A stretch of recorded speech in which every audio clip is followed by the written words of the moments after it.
Hey guys, Osman here. Today I'm sharing 3 things I learned from The Startup of You by Reid, Hoffman and Casnocha. The premise of the book is basically this. They say companies aren't going to take care of you for 20 years and let you build a career and all that like they used to. Those times are done.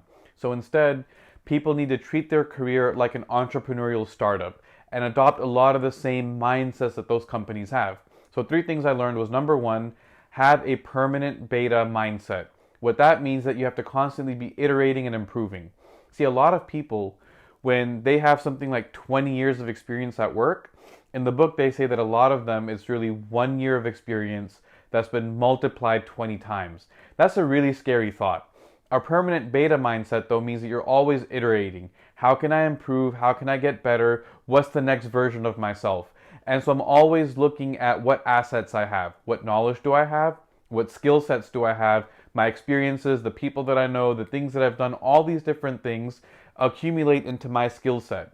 And so I need to constantly be improving those things, learning new things, meeting new people, doing all these different types of things. And that brings us to the second lesson. The second thing I learned was to invest in yourself. And this is something that I've tried to take very seriously.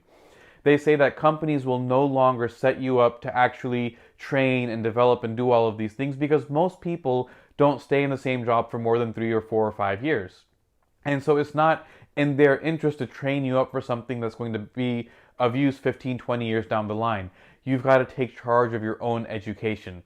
That means investing in classes, seminars, workshops, any different way that you can find to learn, reading books, all these different types of things. Constantly be in a mode of improvement, but also it's not just a mindset. You have to take the steps and invest in yourself. One thing other than just investing in education, they say you've got to find ways of investing in meeting people as well. That could be as simple as taking someone out for coffee or lunch. It might also mean that if there's someone interesting that you want to meet, that you think you can learn from, fly out and meet them.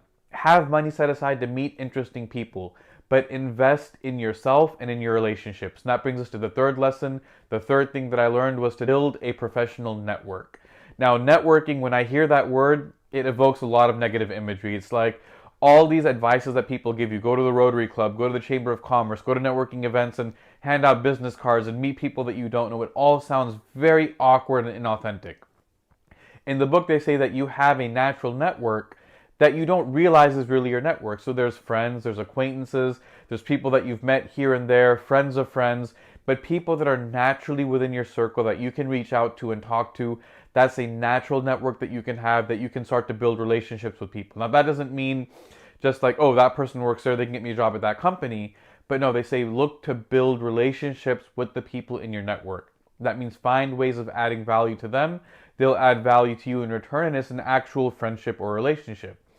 One other thing that comes with building your network is also making sure that you've put people that are close to you that have your best interests at heart.